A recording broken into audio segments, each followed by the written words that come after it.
Howdy, patrons. I haven't done a video for you guys in a while. Let me move this. So, I've got this. I've had this for a while. So, if you're going, that doesn't look like a New Jersey, it's not. This, of course, is Arizona Coyotes.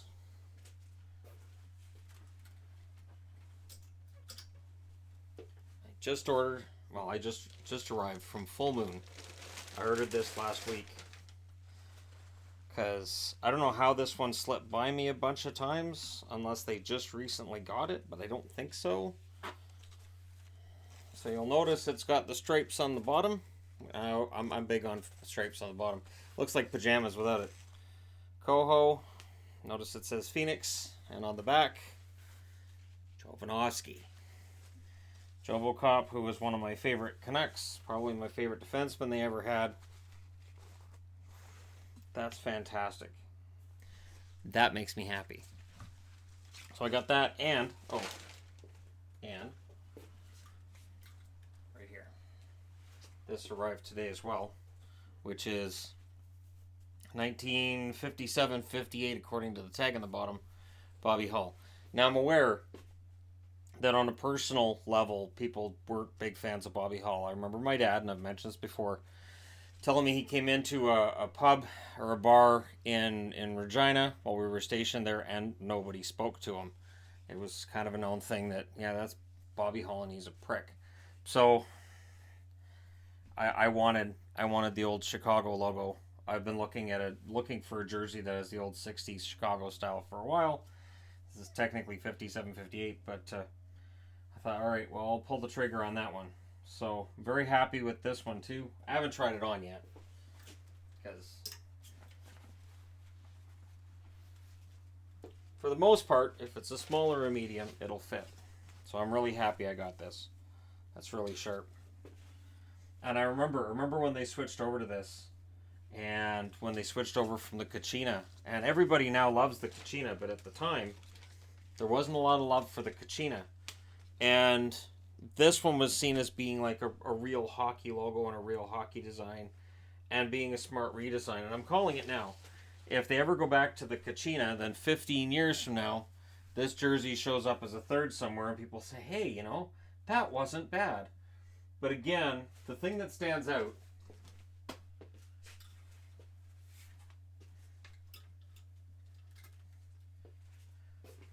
is the difference in the size of the logo. Reebok, the NHL in general, decided we need gigantic, humongous logos. And that's what they did. And Adidas has continued that. Where the logos are huge. And the funny thing is that when you see them next to each other, you realize it. But when you throw on a Coho, you're like, this is nice. This is comfy. So the next meetup we have, I could see myself wearing that Arizona one. Now, I'll be back home. Hopefully by then I have... I've still got my Cam Neely on order, so hoping that one's arrived by then. And yeah, that's pretty cool. And then I've got a couple others that I got through Jersey Baron that are going to arrive. And then I'll be able to do the countdown. Now, I know this may seem cheap, but to me those are two different jerseys and require two different spots on the countdown. Not only that, but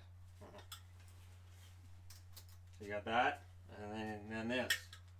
So you got the Adidas too. So yeah, that's when you know your collection's ridiculous.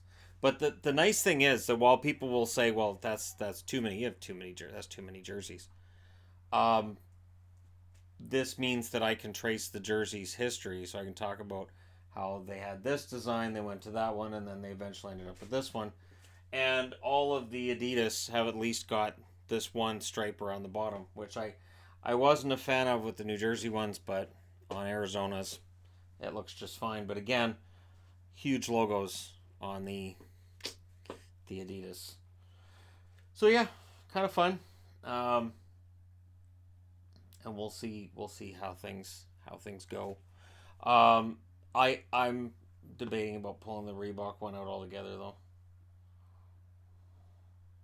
because the Adidas one and the Coho, I think, are more important than the Reebok one.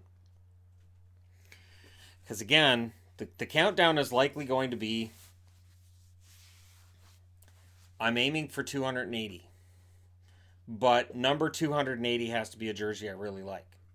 So right now, I'm giving you guys a bit of a behind the scenes look at this. Right now, number 280, I have this document open all the time on my computer.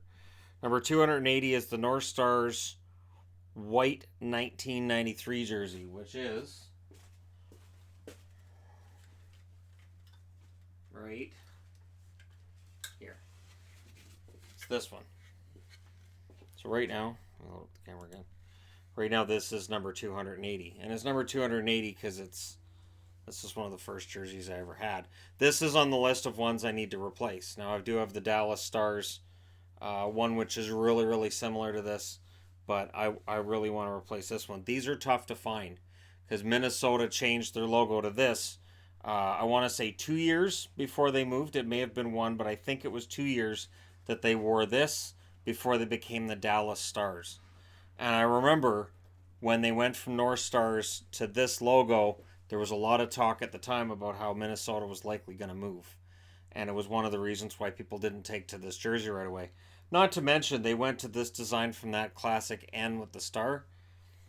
I had to brainwash myself into really liking this in the beginning because I was really angry. I remember when they revealed this, I was like, that's the new design? That's it? I debated about not cheering for the Minnesota North Stars anymore after I saw that. But yeah, so this right now is number 280. And we'll see if it's still there. I'm thinking that of the ones that are coming, yeah, one of them will definitely knock it down. And then, of course, during the live stream we did for game 6, I won the bid for the Nashville Predators mustard jersey. I was the only bidder. I feel so fortunate. Sort of like I found a set. So I've been trying to get the 81, 82 O-Pee-Chee cards. I've been trying to get a set of those. And I was ordering the team sets. Well, the only teams I needed were Montreal and Edmonton. But Montreal's like $40, and Edmonton, the only team set I could find was $130. And I'm like, well, geez, for that price, see how much the set is. So I found a set which isn't mint, but I don't really care if it's 100% mint because I've got all these other cards already, right? So I found a set that was starting bid $140. I got it. So for the entire set, I paid what I would have paid for just the Oilers team set, basically. So here's 17 cards, and here's another 380 thrown in for free. It's got Paul Coffey's rookie card in it. It's got one. It's been graded by that whatever grading company they use, whatever, and it's a 6.5 out of 10. So it's not in great condition according to them, but I looked at it, it looks fine. I don't get into the whole KSA grading and, oh, is it mint, is it gem, oh, the corners are perfect on this, better lock her up. It's like my jerseys. Yes, it's a large collection. Yes, it's worth money. But if I can't play with it, what's the point? I feel the same way with hockey cards. If I can't play with them, what in the world is the point of me getting them? I got to leave them in that top loader forever, that snap forever. Like, yeah, I just don't do that. There are some that are in top loaders. There are some nice cards that I have, but I generally just collect cards of players I like. One of the reasons I like the 81-82 set, rookie, Andy Moog. And not only that, but when I'm looking at listings, I look at listings on eBay, and you'll see like, oh, that set's $120. Well, that's not bad. And then you look at it, and what they're selling you is just the commons. So they'll be like, it's 88% of the set. And then you go, okay, well, which cards are missing? Oh, all the big names, all the rookies. So now I'm paying $150 for the cards you can't sell. Because hockey card videos don't do particularly well. Like this summer, I'll definitely be doing more. I'll be delving more into my collection and doing more hockey card stuff. But I know that in general, they don't do very well. They're not videos that perform really, really, really highly. So I don't want to spend a ton of money on hockey cards when it's a topic that people don't really follow so much. My generation and further back, we love them. But kids these days, it's just all, well, what's that worth? How much is that one worth? What is that worth anything? More than, hey, check it out, I got Cliff running. It's more of a Cliff running. It's not worth anything. So, like when I was getting the ones from 91 and 92, and I saw a lot of people saying, just toss those in the garbage, burn them. No. No, I'm not going to do that. That's not something I'm going to do. Mm. Canada Post was here with this. Where's my movie? My movie is supposed to be here too. Oh, I think that's. I just said it, and I see somebody getting out of his car and coming up to the door. I have a funny feeling that that's the guy from Canada Post, or they delivered it to the wrong house. Let me pause here. Yep, I'm. That's magic right there. This time of year when it's 30 degrees outside and they're dropping stuff on a concrete porch, I gotta make sure I don't leave it out there because I don't want it getting fried. And I understand that Captain Marvel was not very well received by a lot of fans and a lot of people didn't like it and blah blah blah blah blah.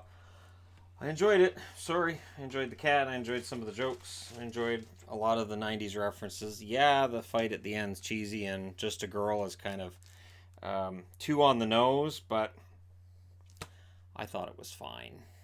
I thought that the Skrulls was well done. It was a nice twist the way that they did the Skrulls. You could have just made them villains and just made them, the big bad after whatever had happened in Endgame, but they didn't. And I appreciate that. I mean, you can still have splinter um, splinter groups within the Skrulls come back to Earth and cause havoc, but really it's not a big deal. So yeah, so I got this, and that's added to my many Marvel movies that I own. I own almost all of them. Close. There's a few I don't have. But yeah, so I don't have my other Jersey stuff yet, but tons of bonus, including the origin of Nick Fury, gag reel, deleted scenes, and more. See, the deleted scenes I'm interested in. Because there were certain parts of this movie that I was thinking, there has to be more to what I just saw than what I saw. And very often they'll leave in all of the action set pieces, but take out some of the stuff where you actually build the character and you actually find out stuff about the character. So we'll see if some of that happened here. It's I don't know. I think people expect more out of comic book movies than they really should. I know there's lots of comics I read when I was a kid and I never read any and went, wow, what a great story. That was so in depth and so very well interweaved with it was just crap happened, and then you'd see these crossovers, and I remember thinking, well, they're just trying to get more people to buy the comic. And it never to me felt so much like they were trying to enrich the story and deepen all these characters as much as it was, well, if we take Spider-Man and put him on the cover of Fantastic Four, people are going to buy this issue because they're going to wonder why Spider-Man with the Fantastic Four. So Avengers was kind of the ultimate version of that, right? All the superheroes are together, the comic book sells out, and then it becomes rare and everybody's after it, and yeah. So I'm a little more cynical about it than maybe some others are, even though I enjoy the movies and I enjoy Marvel. I was never really a big Marvel comic book guy at all. I never had a Marvel comic that I can remember. I think when I was really little, I might have had a Spider-Man. I know I had like the little novels they used to have. It's sort of like the Betty and Veronica, Archie kind of stuff. They used to have Fantastic Four booklets that were like that.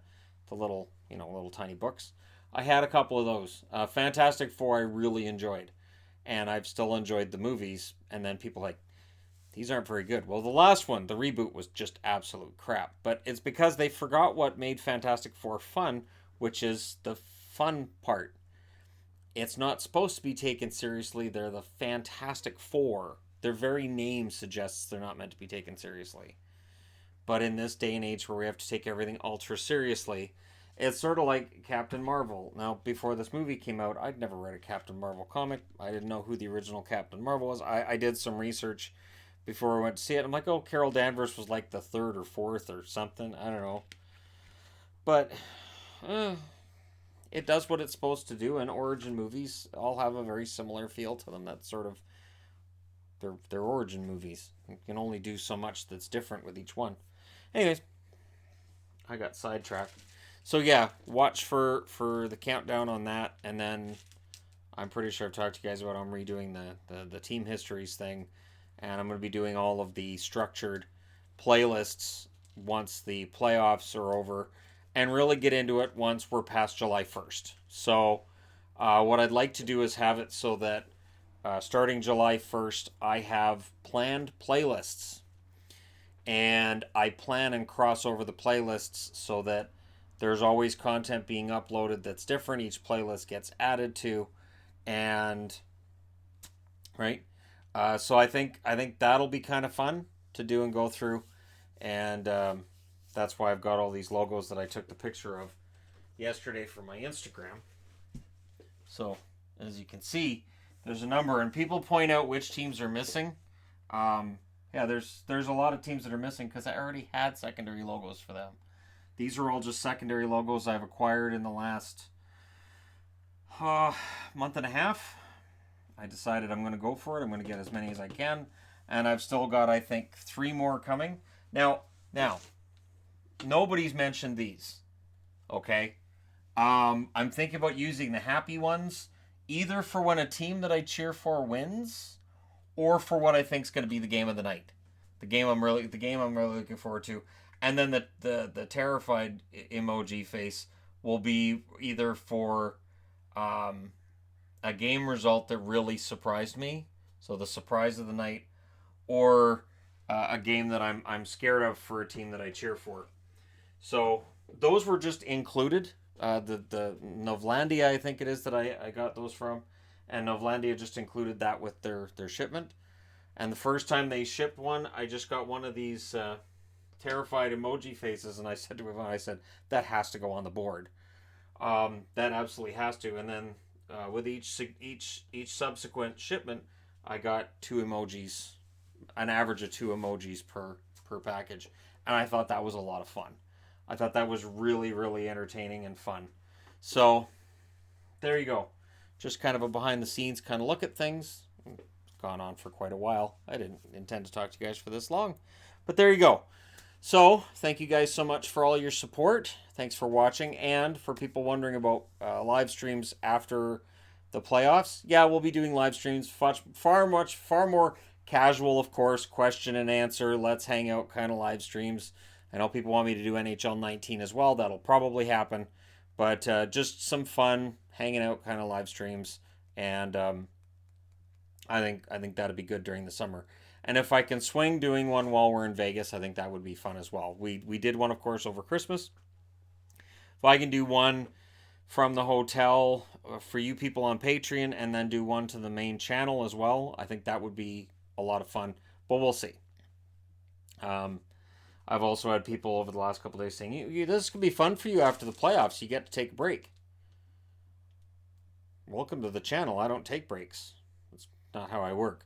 I literally get out of bed, throw on a pair of pants, stroll in here, grab a jersey, throw it on, and then it's video time. And even though over the last few days there really hasn't been that much to report on, I'm still in here. I'm writing stuff on the board. I'm doing whatever I have to do. So there you go. A little bit of a behind the scenes sort of, hey, I got a new jersey kind of thing. And again, if I wasn't collecting jerseys, if I didn't have a channel, I would have this one. This one I would have got rid of, and I wouldn't have bothered ordering this one. But again, because I do the jersey history videos, and because I enjoy being able to do that kind of thing, it is fun to see even just how the strings have evolved, for instance, and looking at when the strings first showed up on Arizona jerseys, that kind of thing. Just minor minutia. There you go. Thanks, guys, for all your support. I hope it's nice and warm wherever you are. And I'll talk to you again soon.